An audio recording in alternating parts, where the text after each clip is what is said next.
Grabatzen ari garen unean gaueko 11:34 igaro diren honetan, Alabesek eta Realak Mendizorrotzan jokatu duten eSports Ligako 33. Jardunaldiko norgehiagokaren analisia egingo dugu. Garaipena Babazorroentzat izan da eta partidak txanponaren bi aldeak erakutsi dizkigu. Batetik Alabesek salbazioa lortzeko sekulako aurrera pausoa eman dute gaurkoan Babazorroek eta galanki ospatu dute euren zelaian, euren zaleen aurrean garaipena. Bestetik berriz Reala zorionez bederatzigarren postuan dira Imanolenak, jada salbazio hauek ere lortuta dute, baina dinamika oso negatiboan sartu den taldea. Gogoratuko dugu, batetik Alabesek bana berdin duzuela Sevillaren aurka joan den astean, eta Realak ere berdindu egin zuela Villarrealen aurka bina. Honen bestez,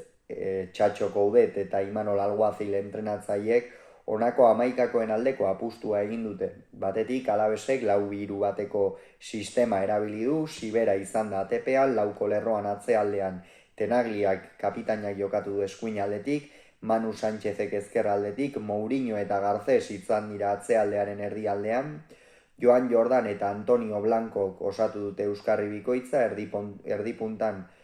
Jon Guridi izan da, hegaletan eskuin aldetik Carlos Vicente eta Carlos Martín eta goian Kike García. Reala berriz 4-3-3ko sistemarekin irten da, Remiro izan da ATP-an, lauko lerroan atzealdean Aranburuk jokatu du eskuin aldetik, Javi Lópezek ezker aldetik, Pacheco eta Jon Martín izan dira atzealdearen erdialdean, Zubimendi jokatu du Euskarri moduan, barnekaldetik laguntzaile Brais Mendez eta Pablo Marin zituela,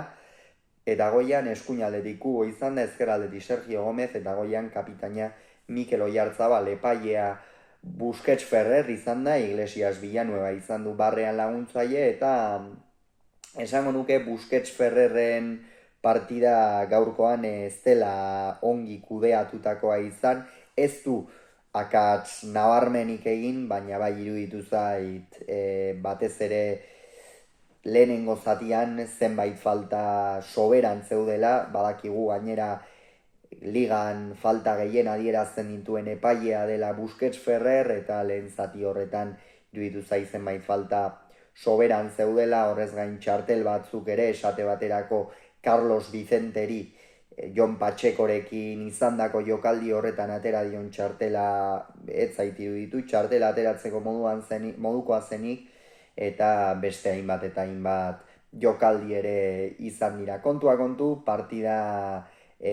zoro moduan hasi da, esango nuke eromen horren barruan Alabesek hobeto kudeatu duela, Reala ez baita goituta modu horretara jokatzen, eta alde horretatik Alabesek hasieratik ikusi da bere eremura eramaten saiatu dela eta hainbatean lortu duela partida bere eremura eramatea. Hori Coudeten mutilentzat albiste ezin hobea zen, batez ere zelai erdian sekulako nagusitasuna erakutsi dute Joan Jordan eta Antonio Blancorekin, Carlos Martinek ere sekulako laguntza eman du, atzealdean ere Garcés eta Mourinho nahiko aurreratua zeuden, eta taldea korokorrean sekulako lana egin du. Nabaria izan da zenolako partida garrantzitsua zen Babazorroentzat, eta lehenengo momentutik partidari sartu dioten intentsitateak erakutsi du hori. Minutuak aurrera egin ala Reala eromen horretan ezinean zebilen, ez? Erasoko jokalariak ez dira agertu, inondik inora, ez Oyarzabal, ez Take Kubo, ez Sergio Gómez. Take Kubori baloi batzuk etorri zaizkio, baina Alavesen presioa zela eta ezin izan du zenbaitetan aurrera egin, ezin izan du erosotasunez aritu bere postu horretan, zelai erdian zer esanik ez, eta behar bada lehen zatian distira gehien atera duen jokalaria eta horretarako beta gehien izan duena Brais Mendez izan da. Galiziarra gaurkoan apur bat Take Kubok ezin izan duen aurrera pauso hori emateko beta izan du, hori egokitu zaio gaurkoan, eta jende asko esaten ari da behar bada Realak uda honetan saldu behar duela Brais, ez duela saldu behar. niri iruditzen zait oso jokalari baliagarria dela talde txuri urdinarentzat, azken finean askotan partidak trabatuta daudenean, ez da gaurko kasua izan, baina hor trabatuta daudenean eta apur bat oztopo ugari dituenean Realak eta berak ateratzen du, gaurkoan esate baterako pare bat aldiz area barruan sartu da, zelai erdian ormarena egin ostean, eta oso jokalari baliagarria da, eta Realak lotu behar duena alduen enean behintzat. Eta minutuak aurrera joan ala partida berdindua zegoen, behar bada Alavesen nagusitasuna, baina lehen zatian orokorrean ez da ezertxo ere gertatu, eta bigarren zatian lehen zati hori ikusita txatxoko udete kaldaketa bikoitza egin du. Kasu honetan, 46. minutuan, Joan Jordan eta Carlos Martín kendu ditu. Joan Jordanek esango nuke lehen zati txukuna egin duela, baina behar bada txatxoko udeten joko horretarako edo Ander Guevara egokiago ikusten zuen, ez? Eromen batean baitzegoen jokoa, itolarri batean jokatzen ari zen Alaves, zelai erdian batez ere baloi asko goitikan zioa zela eta naiz eta Joan Jordan jokalari garaiagoa izan Ander Guevara, baino ez du behar bada zelai erdian sendotasun hori erakutsi, eta horregatik Guevararen aldeko apustua egin du, eta bestetik berriz Carlos Martín gutxi agertu da hegal horretatik. Carlos Vicente askoz ere presentzia gehiago izan du, Jon Guridik ere oso altu presionatu du Alavesek, eta behar bada Konechnirekin horixe bilatu du, ez, hegal horretan presioa altua izateaz gain, apur bat bigarren zatian freskotasun gehiago zuen hegaleko jokalari erasokor bat atera, eta Konechnirekin horixe bilatu dela iruditzen zait. Bigarren zatian Alaves asko hobeto sartu dela esango nuke, lehen zatian bezala Reala erabat galduta zegoen, erasoan ezin zituen bi pase jarraian eman, segituan zituen jokalari babazorroak gainean, eta intentsitate aldetik Alavese gaurkoan 1000 buelta eman dizkio Realari, eta hori talde txuri urdinak begiratu beharra daukan zerbait da. Izan ere ez da lehenengo aldia, Mallorcaren aurka gertatu zen, joan den astean Villarrealen aurka ere, eta partidak aurrera dijoa zen enean badirudi jokalariek ez dakit moralki edo gogo falta den, baina intentsitate hori behintzat ez dutela berdintzen aurkariekiko, eta horrela lehen mailan partidak aurrera ateratzea eta borrokatzea bera ere oso zaila izan ohi da. Eta hain zuzen ere Reala aldaketak egitea zegoela, korner batean aurten Realari geldikako jokaldi horiek benetan gurutzada bat baino okerrago sartzen ari zaizkio. Gurutzada bat dira geldikako jokaldi horiek Realarentzat aurten honetan, eta Carlos Vicenteren erdiak eta Tenagliak bakarrik errematatu du. Pentsa, Realeko 8 jokalari edo egongo ziren area barruan, eta Tenagliak bakarrik errematatu du, erremate akrobatikoa egin du, eta Alex Remirok ez du gelditzerik izan. Alavesen lehen gola zen, Realarentzat zaplasteko ikeragarria, egia da, lehengo astean Villarrealen aurka partidari buelta ematea lortu zutela txuri urdinen galtzen hasi ostean, baina denboraldi osoko joera berdina izaten ari da aurten ere